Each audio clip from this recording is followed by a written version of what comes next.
Esta mañana queremos darte muchas gracias. Gracias porque tú nos permites estar aquí. Y danos sabiduría, Señor. Alumbra nuestro entendimiento, Señor, y que esta palabra, Señor, llegue a nuestras vidas. Y que podamos entender cada día más, Señor, lo que significa tu gracia, Señor. Que podamos ver, Señor, a través de la historia, Señor, cómo la doctrina de la gracia, Señor, no fue sostenida en su totalidad. Y que hoy en día, Señor, seguimos afectados por esa doctrina de Pelagio, Señor. Y queremos, Padre, que tú nos enseñes, Señor, sobre tu gracia, sobre tu verdad, Señor. Cómo es que el hombre puede obtener salvación, Padre. Gracias te damos esta mañana, Señor. Y bendice, Señor, a cada persona que está escuchando esta enseñanza, Señor. Te damos gracias en el nombre de Jesús. Vayan al libro de Gálatas, por favor, en el capítulo 2, versículo 16. Gálatas 2:16.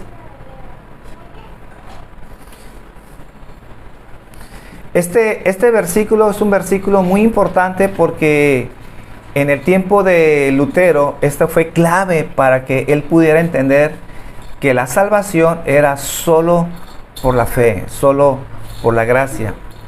Aparte de otros versículos, pero uno de los versículos que impactó y que transformó la vida de Lutero fue Gálatas capítulo 2, versículo 16.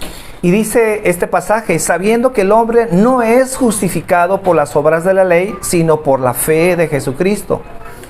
Nosotros también hemos creído en Jesucristo para ser justificados por la fe de Cristo y no por las obras de la ley. Y esto subrayo, porque esto fue lo que Dios reveló a la vida de Lutero. Por cuanto por las obras de la ley nadie será justificado. Nadie será justificado.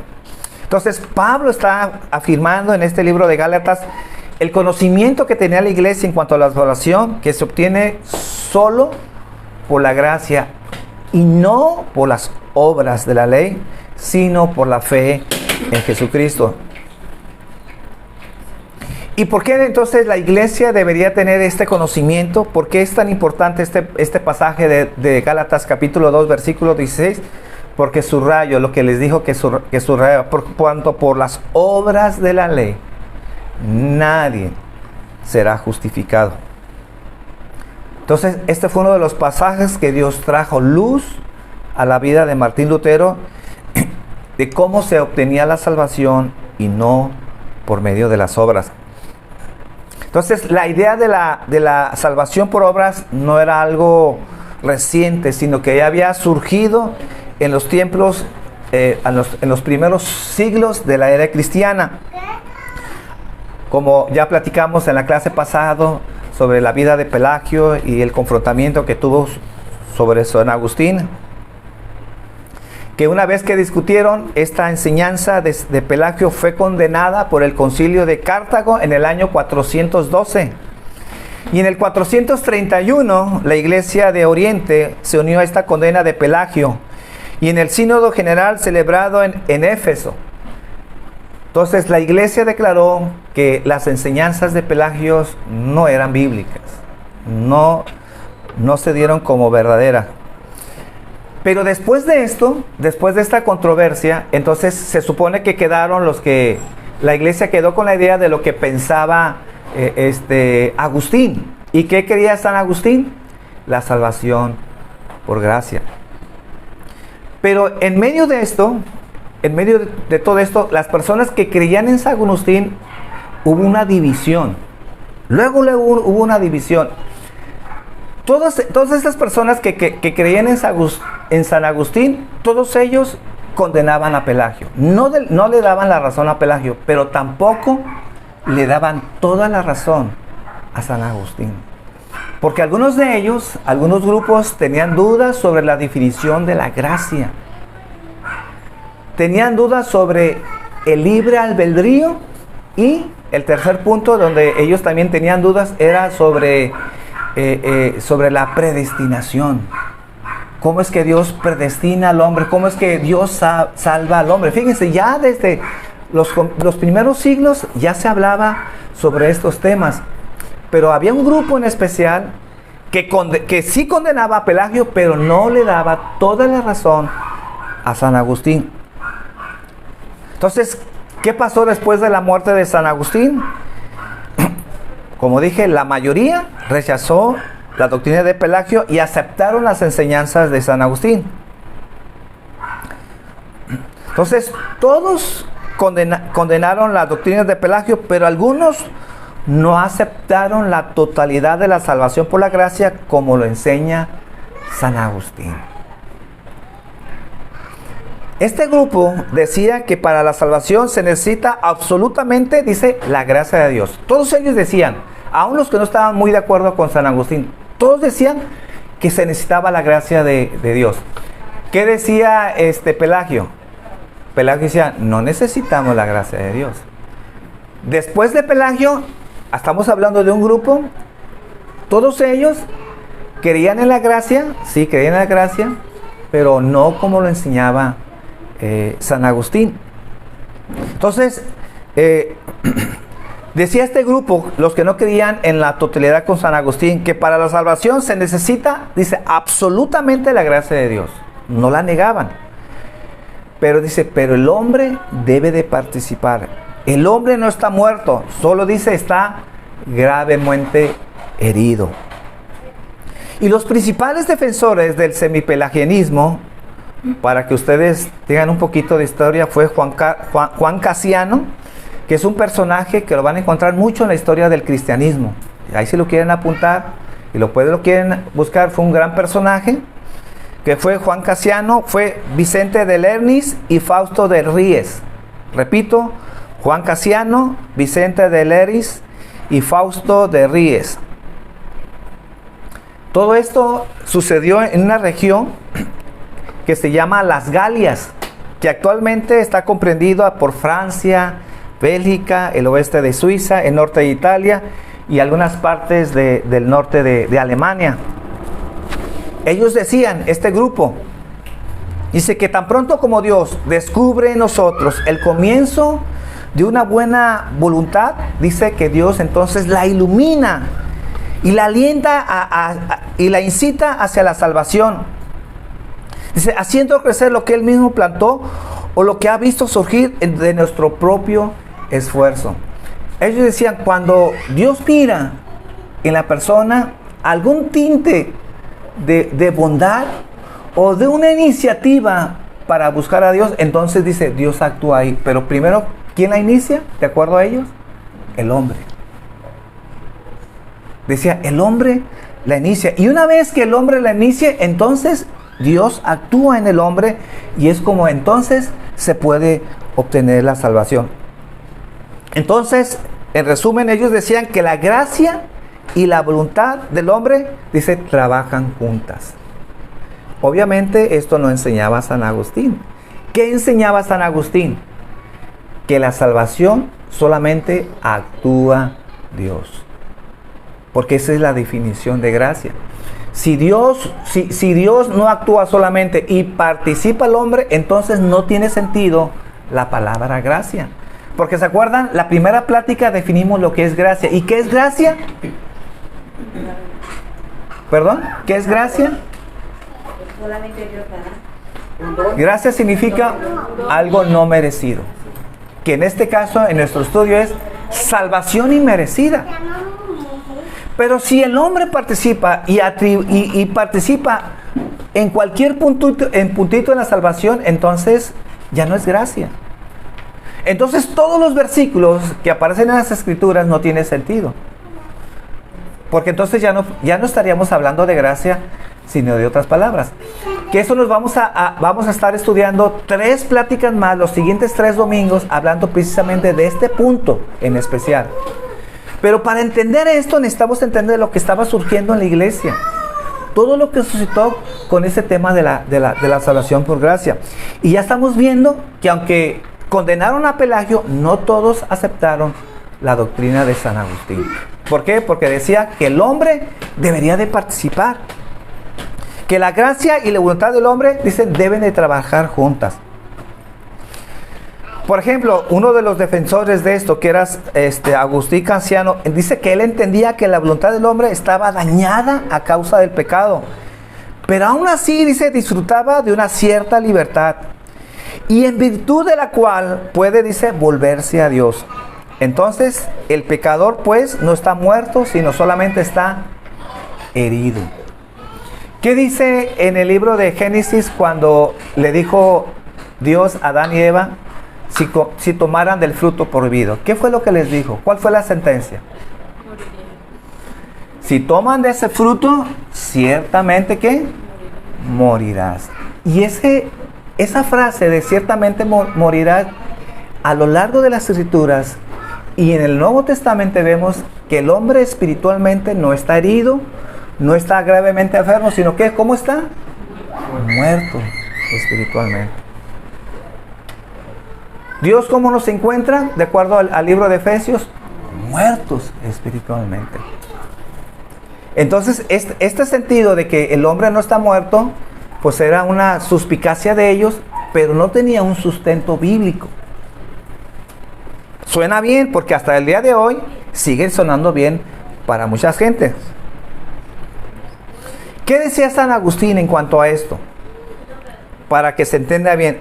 San Agustín sostenía que el cambio del hombre pecador de la incredulidad a la fe, dice, es monergista. ¿Qué quiere decir? Que solamente actúa una sola persona, en este caso, Dios. De ser un hombre pecador y ser convertido a un hombre santo, eso solamente lo hace Dios. Eso decía San Agustín. Pero después de la conversión, decía San Agustín, es sinergístico. ¿Qué quiere decir? Después de la salvación, el hombre coopera en su transformación de su santidad. Salvación, solamente Dios actúa. Pero después de la salvación, la vida cristiana actúa a Dios, pero juntamente con el hombre. ¿Qué quiere decir? Que somos responsables en nuestra formación cristiana. Pero en la salvación, el hombre no tiene nada que ver. Eso es lo que decía San Agustín. Entonces, la salvación, decía San Agustín, solo es obra de Dios. Pero después de la salvación, el hombre debe de cooperar.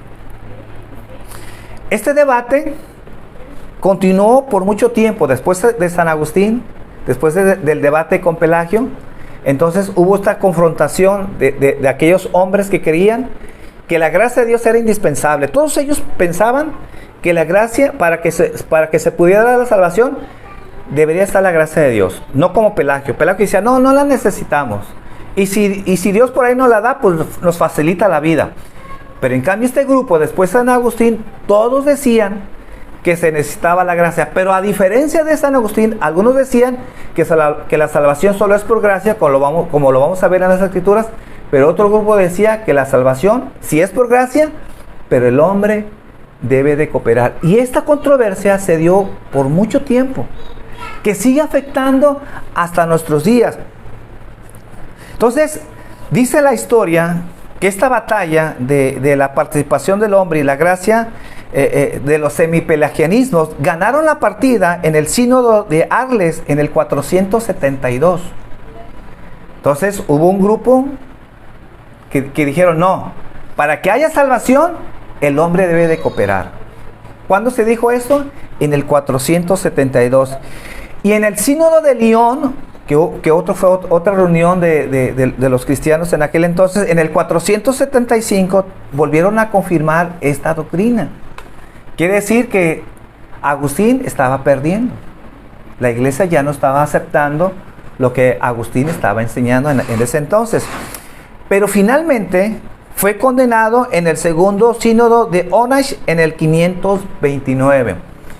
Después, en el 529, se condenó el semipelagianismo.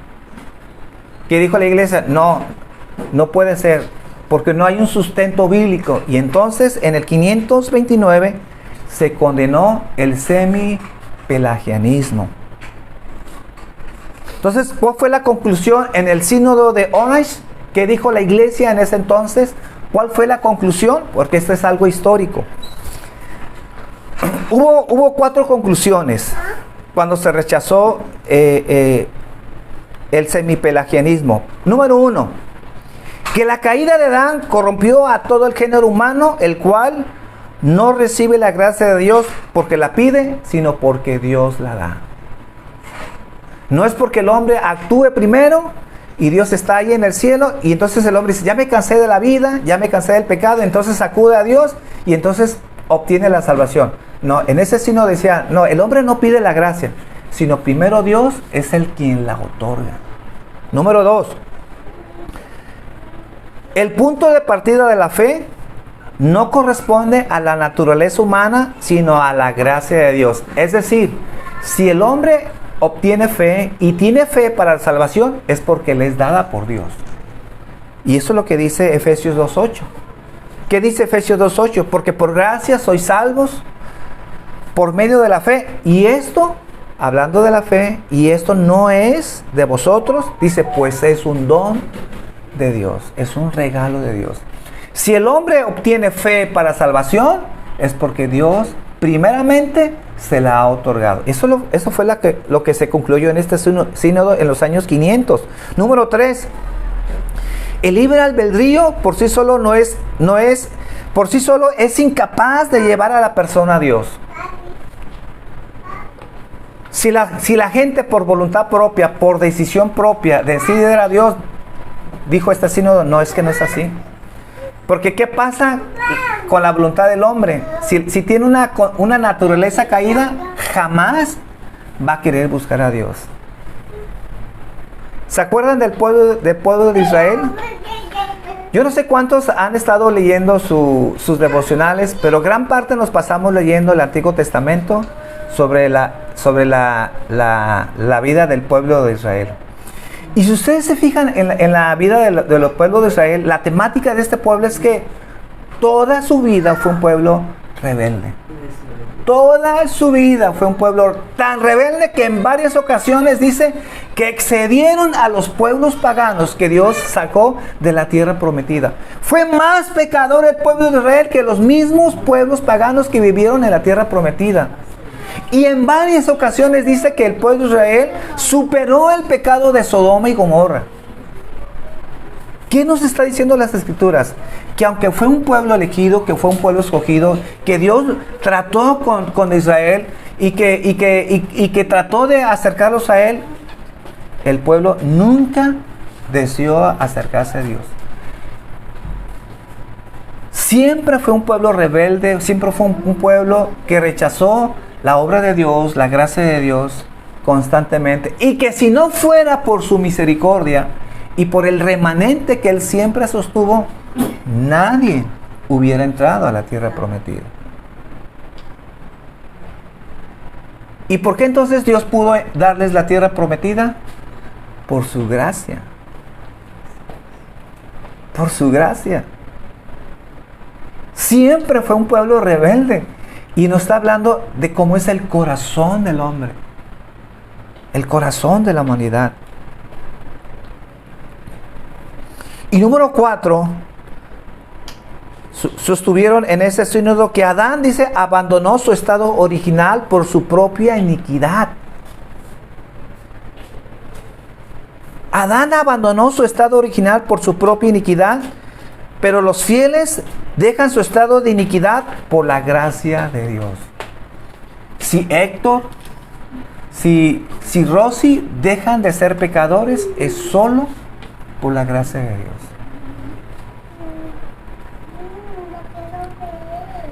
Y número 5, la fortaleza cristiana no se basa en la voluntad de nuestro albedrío, sino en la fuerza del Espíritu Santo que nos es dado. Y número 6, la gracia no se basa en el mérito alguno, y solo por ella el humano es capaz de hacer el bien, pues todo lo que el hombre tiene aparte de la gracia solo es miseria y pecado. ¿Qué es lo que tenemos en nuestras vidas? Miseria y pecado. Entonces, en resumen, a todo esto que sucedió después de esta controversia entre San Agustín y Pelagio, podemos decir que al final de esta controversia ninguno de los dos bandos venció completamente. Si bien el semipelagianismo fue condenado, tampoco el agustinismo fue completamente aceptado. Y esto lo vemos hasta el día de hoy. ¿Cuál es la situación del día de hoy?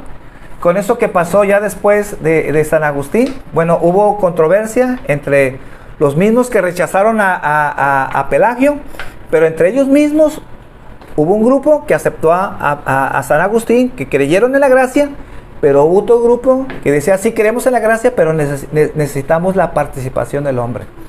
Y entonces entre estos dos bandos tuvieron discusiones, hubo varios sínodos. Al principio, como vimos, ganó el semipelagianismo, pero al final de cuentas fue condenado.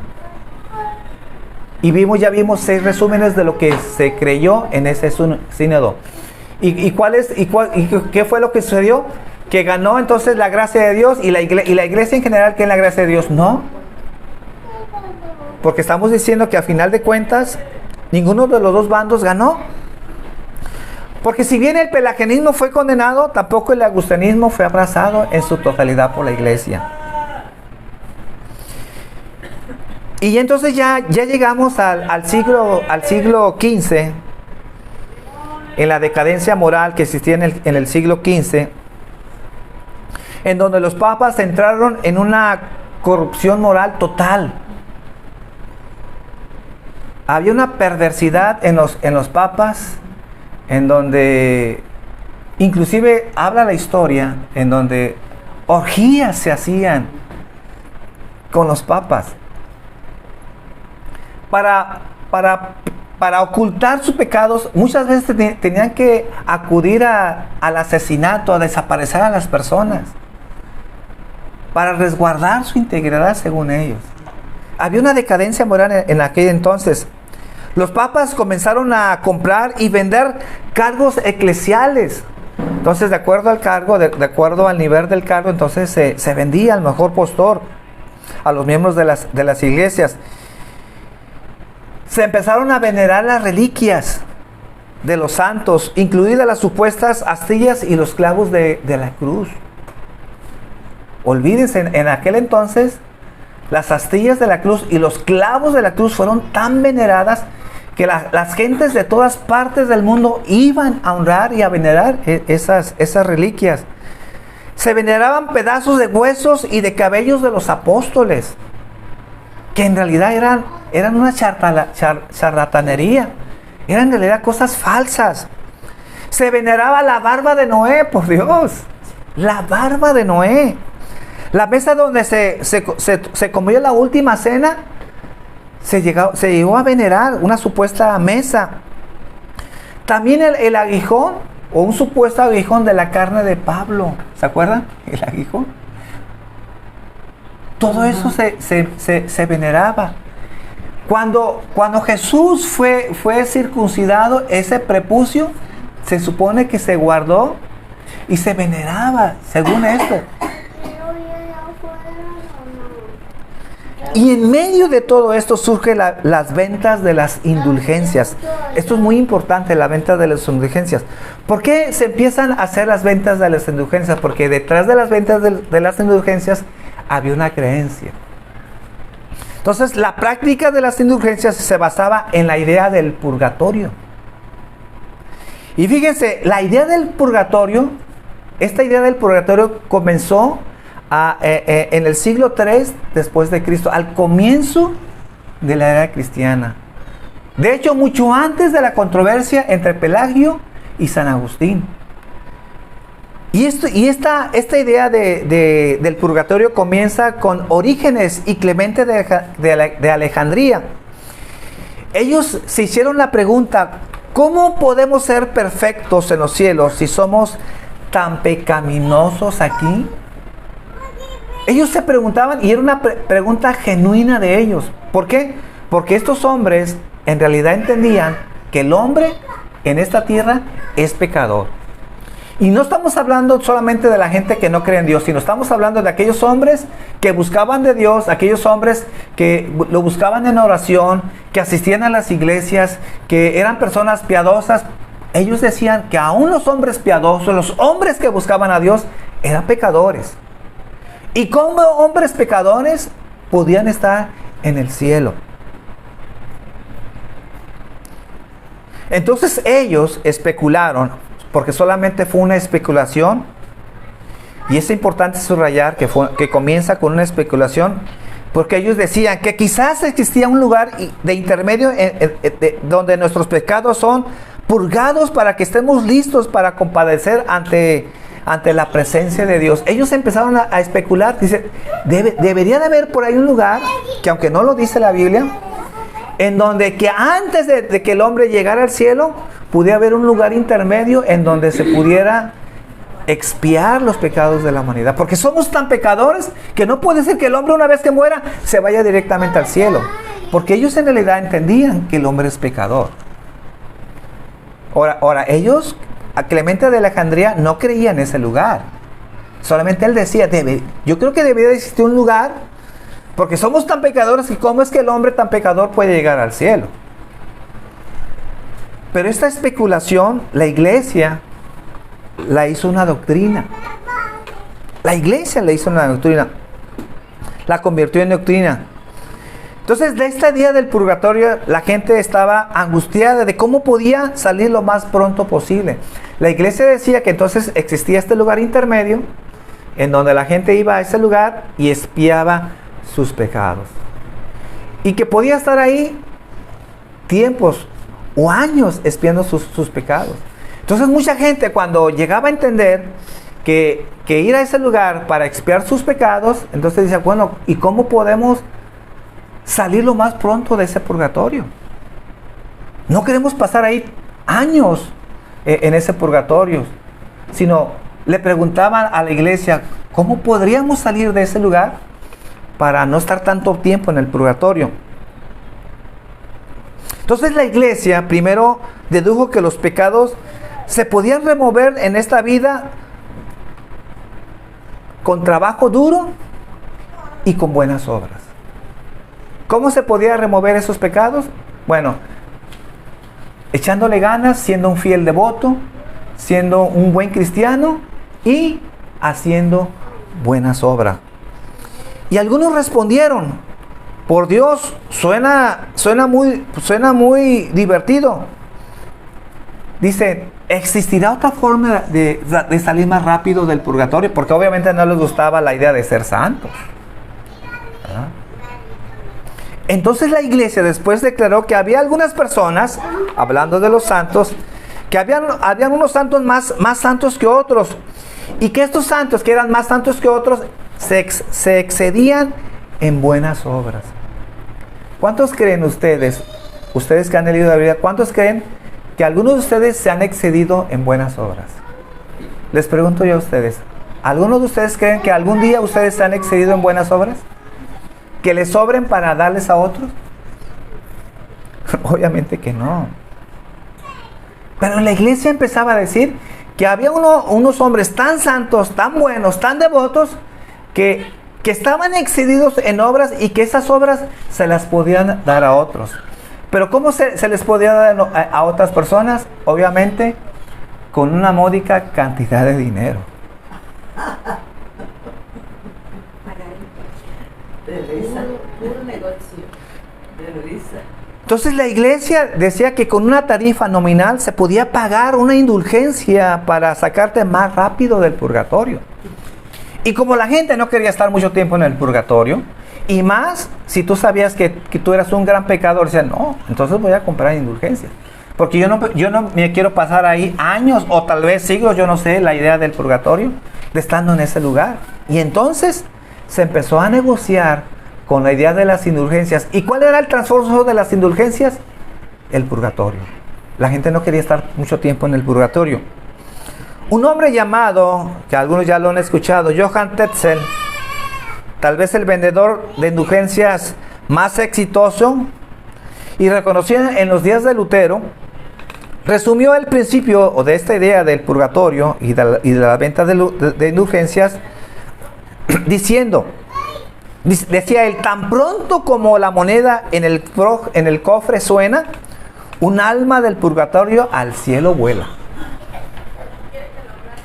Tan pronto como la moneda cae, y hace el sonido de la moneda, tan pronto dice, un alma del purgatorio estará saliendo al cielo. Esa fue la idea del purgatorio. Ahora, ¿y por qué esta idea se suscitó? Pues gracias al semipelagianismo. ¿Por qué? Porque la idea del semipelagianismo es que el hombre debería de participar. Y si el hombre debería de participar, ¿cómo creen que debe de participar? Por las obras. De ahí lo importante de entender la historia de la iglesia. ¿Por qué la gente no rechazó la idea de las indulgencias? Porque se tenía la idea de que el hombre participaba en su salvación. Y la manera de tener salvación era a través de nuestras obras.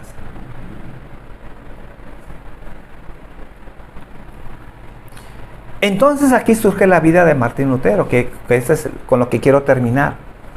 Surge la vida de Martín Lutero, que surge en el siglo XV. Y dice la historia que Lutero desde pequeño fue profundamente muy religioso. Creció bajo las enseñanzas de la iglesia y pasó la mayoría de sus primeros años con miedo mortal al juicio de Dios y al diablo del infierno. Tenía un pánico por el juicio de Dios y que si él llegaba a ir al infierno, dice que le tenía mucho miedo al diablo. Y nos dice la historia que cuando él tenía 22 años, se vio atrapado en una tormenta y que fue arrojado al suelo por un rayo.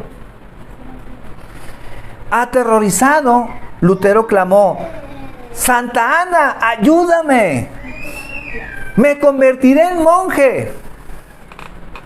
Y como no murió en la tormenta, dice la historia que cumplió su palabra.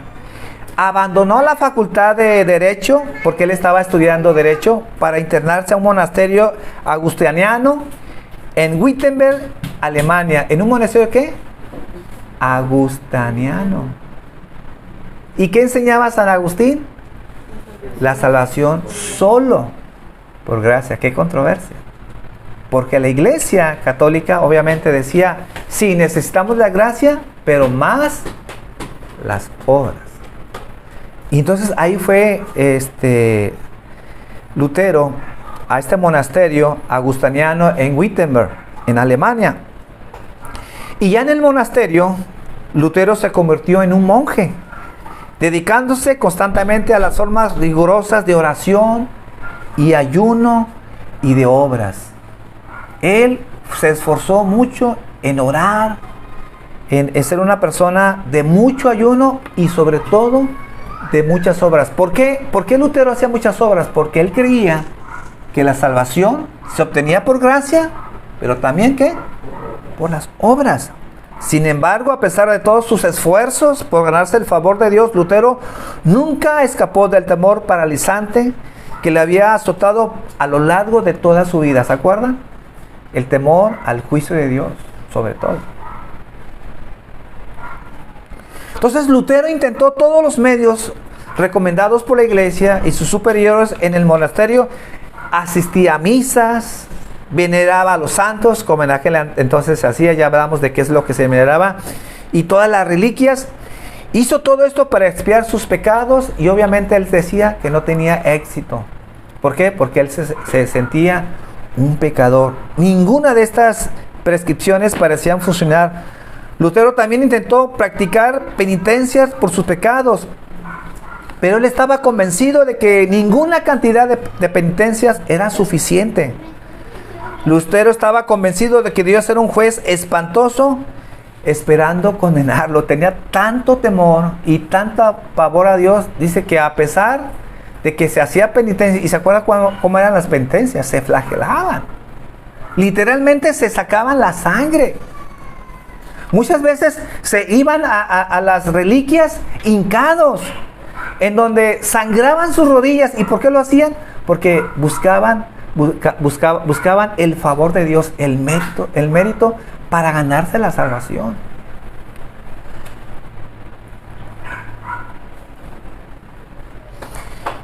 Lutero había descubierto que el pecado no puede ser derrotado convirtiéndose en un monje. y viviendo de acuerdo a las reglas establecidas por la iglesia. Dice la historia que regularmente él iba a confesarse a sus superiores, y esto lo hacía por cualquier mínimo pecado, porque esto lo hostigaba, se sentía mal, y cada rato iba a confesarse. Dice la historia que acababa de confesarse, salía de confesarse, y en menos de lo que había confesarse, se volvía a regresar, a volverse a confesar, porque él sentía que después de haber salido de confesarse, había pensado mal. Y obviamente esto a sus superiores ya lo estaban cansados, estaban hartos de esta exageración de Lutero. Dice que un día su superior le dijo, después de que había regresado, de haberse confesado, y le dijo a su superior que regresara por un pecado, y se regresa por un pecado que valga la pena. Regresa por un pecado que valga la pena confesarse. Y le dijo su superior, asesina a tu madre o a tu padre, comete adulterio, pero deja de tener tanta falsedad y de esos pecados falsos que tú vienes a platicarnos. Ya estaban cansados sus superiores, porque cada rato Lutero iba a confesarse. ¿Y por qué iba a confesarse? Porque en realidad él estaba aterrado por Dios y él sentía que no se ganaba la salvación a pesar de todas sus obras. Ya con el tiempo fue promovido para ser profesor, y después de estudiar el libro de Romanos, libro de Gálatas y los escritos de San Agustín. Romanos, muy importante, porque ese fue uno de los versículos que empezamos a leer. Gálatas, ¿por qué importante Gálatas? ¿Saben de qué habla Gálatas? ¿Saben de qué habla Gálatas? Los que han estudiado Gálatas. ¿Cuál es el meollo de Gálatas? ¿Alguien me puede decir? Gálatas habla que la salvación no es guardando las obras de la ley, no es circuncidándose, no es guardando los días. Dice, oh Gálatas insensatos, por quienes vuelvo a sufrir dolor. Todo el libro de Gálatas es un libro dedicado a explicarle a esos Gálatas que ellos querían obtener la salvación siguiendo guardando las ordenanzas. Decían, no se puede ganar la salvación por las ordenanzas. Gálatas es un libro que nos habla sobre la gracia de Dios, no los méritos.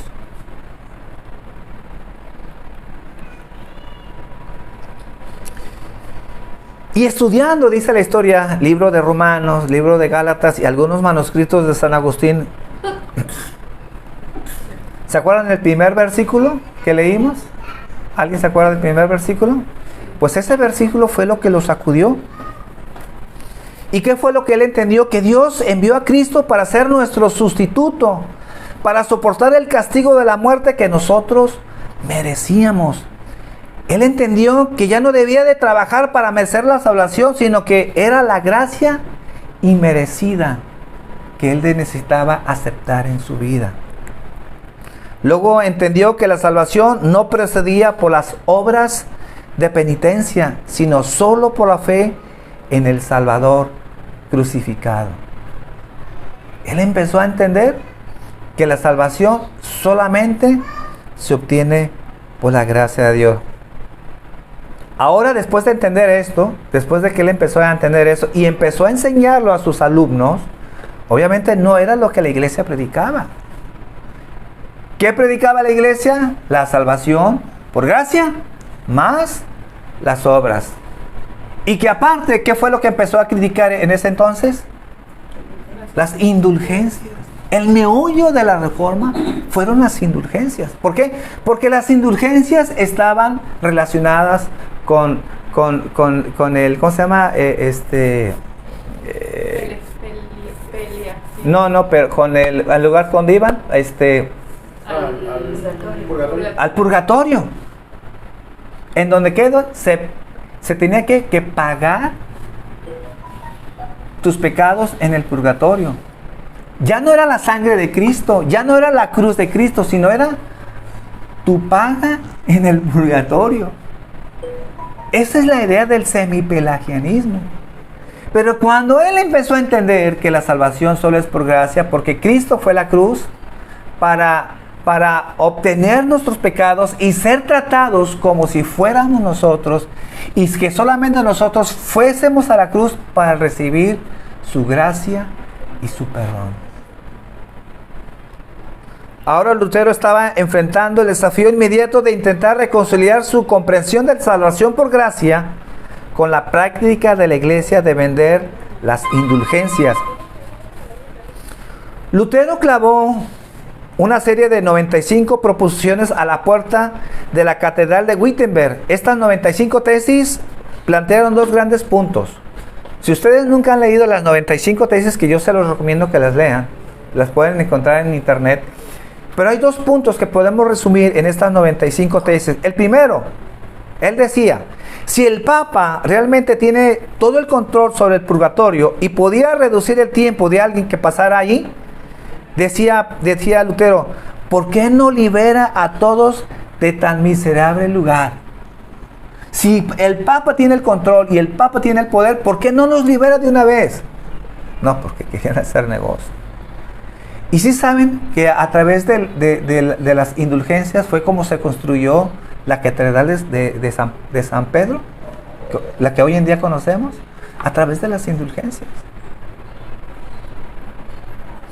Y en segundo lugar, estoy hablando de los dos puntos que resumen las 95 tesis, y en segundo lugar, a causa del remordimiento del pecado, dice, no deberíamos de escapar de él comprando indulgencias. Cuando te sientas mal, cuando te sientas pecador, cuando sientes que no te estás ganando al cielo, dice, no deberías de proceder a las indulgencias o visitando santuarios, o sea, todas las reliquias.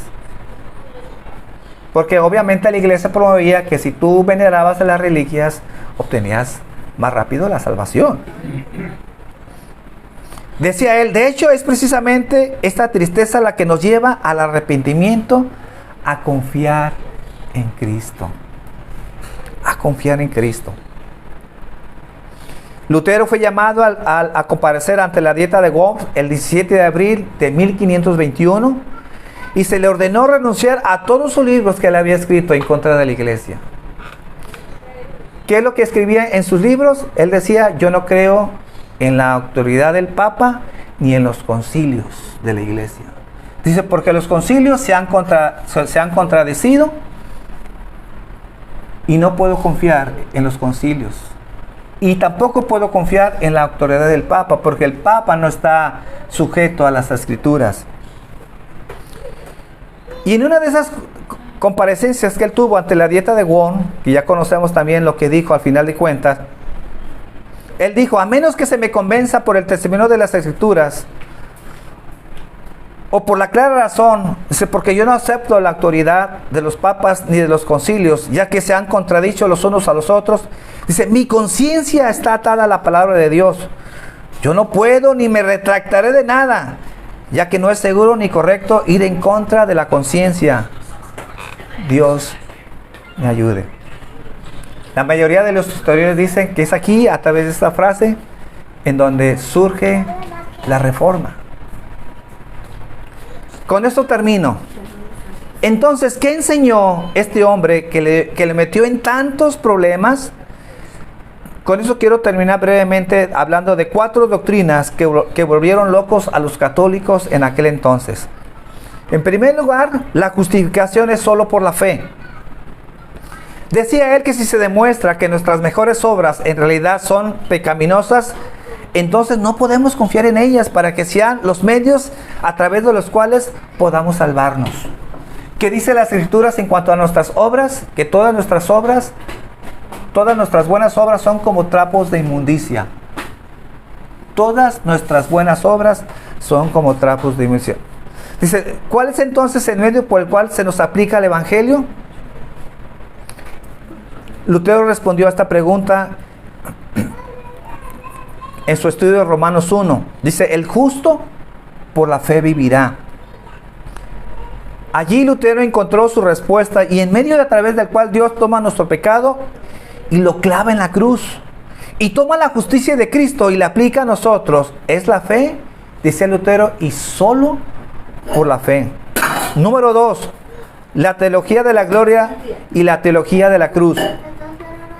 Dice Gálatas 2:16, culmina con esta declaración: por cuanto por las obras de la ley nadie será justificado. Yo les pregunto esta mañana, ¿alguna vez pensaron realmente lo que significa esto? ¿Qué fue lo que transformó la vida de Lutero? Por cuanto por las obras de la ley nadie será justificado. Pablo aquí no está hablando aquí del pecado. ¿De qué está hablando aquí? De tus mejores obras, de tu mejor versión como persona. Él está hablando aquí de lo que normalmente llamaríamos la virtud de tu vida. Cuando Lutero oyó este versículo y otros similares, sintió mucha angustia, porque lo que Pablo estaba diciendo es que nuestros mejores esfuerzos de ser buenos, dice, no nos salvan. Es lo que está diciendo aquí Gálatas. Porque por cuanto a las obras de la ley, dice, nadie será justificado. Entonces Lutero llegó a la conclusión que la salvación no es una combinación de Cristo en la cruz, pagando por nuestros pecados y nuestras obras. No es una combinación, como decían los semipelagianismo. El otro punto que él quería, la teología de la cruz. ¿Qué decía en cuanto a la teología de la cruz? Cita sobre esta teología que él enseñaba, que la salvación llega cuando absolutamente todo lo que eres, que todo lo que eres reconocido como suficiente, pecaminoso, y todas tus buenas obras, cuando tú vas a la cruz y llevas todos tus pecados, pero no solamente todos tus pecados, sino todas tus buenas obras, dice Lutero, ahí las tienes que dejar. No solamente tus peores pecados, sino tus mejores obras. ¿Por qué? Dice, porque debes de entender que tus mejores obras no te van a salvar. Porque es lo que está diciendo el versículo. No te van a salvar. Y una vez que tú tomas tus peores pecados, tus pecados, y llevas tu mejor versión de ti, debes de dejarla en la cruz, y ahí deben ser clavadas en la cruz. Y en su lugar, dice, debes de recibir la justicia de Cristo. Eso es lo que decía Lutero. Deja ahí tus buenas obras, deja ahí tus pecados, pero cuando estés en la cruz, recibe la justicia de Cristo.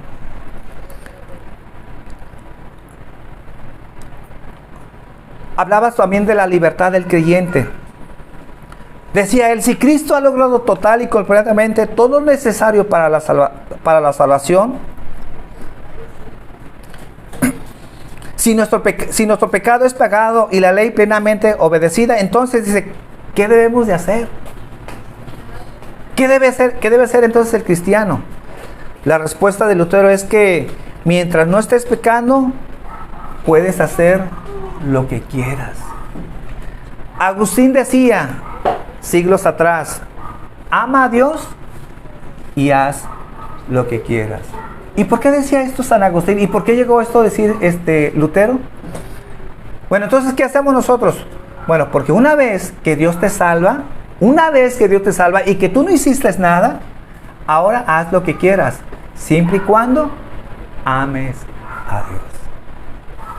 Entonces, ¿cómo demostramos nuestro amor a Dios? Por nuestras obras. Si alguien de aquí dice que ama a Dios y no lo demuestra por tus obras, entonces podemos dudar de tu fe y podemos dudar de tu salvación. Si tú dices que eres cristiano y no lo demuestras a través de tus obras, seguramente no has nacido de nuevo. Por eso yo decía el domingo pasado, lo que vamos a entender en los próximos domingos es la importancia que tienen las obras. Porque cuando hablamos de gracia, tenemos que hablar de las obras. Y las obras y las gracias siempre que van juntas. Son inseparables. Lo único que hay que entender que solo para salvación es la gracia. Pero para la vida cristiana, ¿cómo demostramos que hemos recibido la gracia? A través de las obras. A través de las obras. Por eso yo digo, si alguien va a la iglesia, si alguien tiene tiempo leyendo las Escrituras, si alguien dice conocer a Dios y no tiene obras, yo le puedo decir esta mañana con toda seguridad, no tiene a Cristo en su corazón.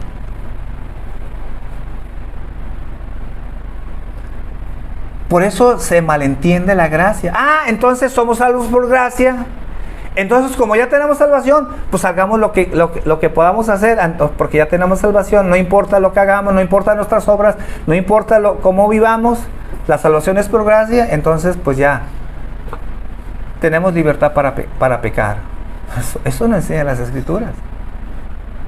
Lo que enseñan las Escrituras es que si alguien ha sido salvado y alguien ha sido regenerado, lo tiene que demostrar a través de sus obras. Y eso es lo que vamos a entender próximo domingo en el libro de Santiago, lo que una vez comentó mi papá. Porque es muy importante entender el contexto del libro de Santiago. ¿Y qué decía Santiago? Muéstrame tu fe sin tus obras y yo te voy a mostrar mi fe a través de mis obras. Es muy interesante el libro de Santiago. Déjenme decirles que la iglesia sostiene la salvación por obras, algunos, no todos, por el libro de Santiago. Y quiero reconocer que el libro de Santiago es un libro controversial hasta el día de hoy. Porque si queremos decir todavía y queremos tener un tinte semipelagianismo, lo único que podemos sostener esa doctrina es a través de Santiago. Pero todos los versículos que encontramos, sobre todo en el Nuevo Testamento, de la salvación solo por gracia, entonces la Biblia se contradice. Por eso es muy importante cuando se dice que dejemos que las Escrituras se interpreten por sí solas. Si hay un versículo que causa controversia, vayámonos a otros versículos para que nos dé luz sobre ese pasaje. Porque si nos quedamos en Santiago aparentemente dice la salvación es por gracia más las obras. Sí, estoy de acuerdo con eso. Pero es el único pasaje en las Escrituras que aparentemente dice eso. Pero los demás, como Gálatas, como el libro de Romanos, dice solo por gracia. Entonces es una contradicción. ¿Está equivocada la Biblia? ¿O no estamos entendiendo lo que quiso enseñar Santiago? Que a mí me parece que ese es el error principal. Por eso dice Santiago, ¿tú crees que Dios es uno? Pues también los demonios creen. ¿De qué estaba hablando Santiago? Que los demonios también tienen fe en Dios. Claro que creen en Dios. ¿Y qué? ¿Son salvos los demonios? No, no son salvos. ¿Y por qué no son salvos los demonios? Porque sus obras son inicuas. Porque sus obras son malas, pero tienen fe. Pero eso no significa nada. Tú cristiano que dices que eres salvo, tú que dices que tienes salvación, vives como el mismo diablo. Pero tienes salvación porque recibiste a Cristo en tu corazón. Si no tienes obras, dice Santiago, tu fe no sirve. Tu fe está muerta. Y es lo que vamos a estudiar el domingo que viene. ¿Está bien? Padre, esta mañana quiero darte gracias. Quiero darte gracias, Señor. Porque aunque hemos recorrido a través de la historia, Señor, esto nos va a servir para entender más el trasfondo de esta doctrina, el trasfondo de lo que las Escrituras enseñan, Señor. A final de cuentas, Señor, no es la historia la que valida nuestra fe, sino solamente nos ayuda a entender, Señor. Nos ayuda a aclarar todos estos pensamientos, todas estas doctrinas, Señor, que hoy en día prevalecen en la iglesia. No vemos una iglesia totalmente que cree en la suficiente gracia, solo en la gracia. Seguimos viendo una iglesia que sigue creyendo en los méritos de las obras. Pero yo te pido, Padre, que nos des entendimiento, danos luz para entender esta enseñanza. Tenemos temor de caer en el error, Señor. Tenemos temor, Señor, de sentirnos vanidosos y creer que tenemos la verdad, Señor. Líbranos del error. Líbranos, Señor, de caer en un extremo, Señor. En verdad, queremos tu verdad sobre todas las cosas, Señor. Y que traigas entendimiento a nuestras vidas. Porque esta doctrina, Señor, lo único que es importante es entender que si no creemos en esta salvación por gracia, Señor, entonces no hay salvación. Y ese es el peligro de no entender esta doctrina, Señor. Te doy gracias en esta mañana, Señor, y te exalto, Señor. Gracias también por nuestras ofrendas que levantamos esta mañana, Señor. Gracias porque tú suples nuestras necesidades, Señor, y tú has sido fiel, Señor. Muy fiel en nuestras vidas. Gracias por tu amor y gracias por tu misericordia, Padre. En el nombre de Jesús. Amén.